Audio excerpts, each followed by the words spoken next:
Hey guys, it's me Ram here, and earlier today I got an email from one of my viewers asking me to make a video on every single 2x2 algorithm I use and know. Now the thing is, most of us 2x2ers use a document called Best 2x2 Algs, which was made by Will Callan, who's ranked 3rd in the world for 2x2 average. And this document is also used by some of the fastest 2x2 solvers in the world, including Zain Khanani, who has the current 2x2 world record average, as well as Anthony Paterakis, who's the 2019 world's runner-up. So in today's video, I thought it would be a good idea to spread some more awareness on this document basically, and talk about what all of these algorithm sets mean. If you want to buy any of these 2x2s or any other SpeedCube, be sure to get it at SpeedCube shop and use the discount code RAM for 5% off your order, as well as a shoutout at the end of my latest video.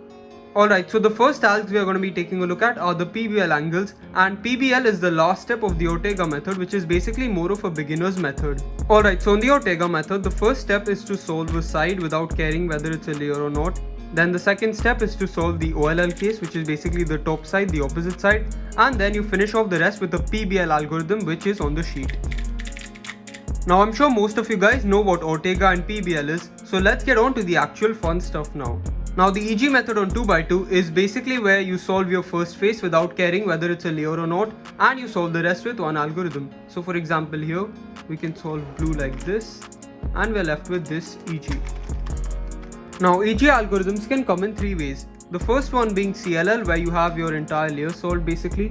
The second one being EG1, where you just have one bar solved. And the final one being where you have no bar solved, which is called EG2. So starting out with CLL, where you have to have your entire layer solved, this set consists of 42 algorithms. Moving on to EG1, where you have one solved bar, the solved bar needs to go in the back and you finish off with one algorithm. There are 43 algorithms for this. And the final set, EG2, where you also have no bars solved, consists of 43 algorithms as well.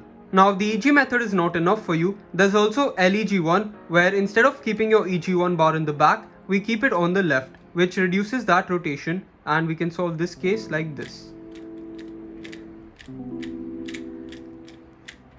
Now the next set of cases we're going to be taking a look at are the TCLL cases, where you have 3/4 of a CLL layer solved. However, the last corner is in the correct place, however it's twisted.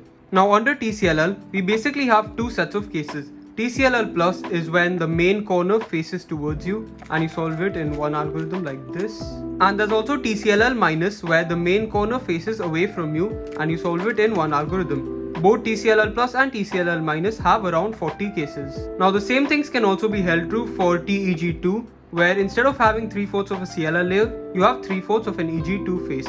So for example, you would solve this one like this. By the way, this was a TEG2 plus, and here we have a TEG2 minus, which we can solve like this.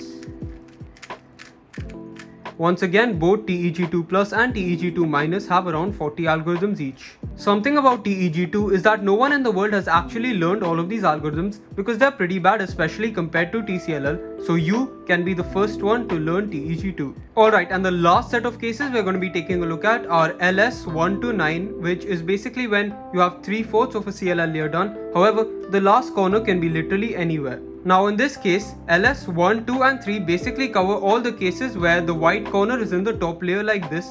So for example, in this case, you can solve this in one algorithm.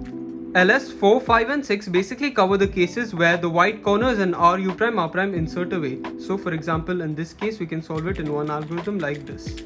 And finally, LS7, 8 and 9 cover all the cases when the white corner is an RU R prime insert away. So for example, in this case, you can solve it like this.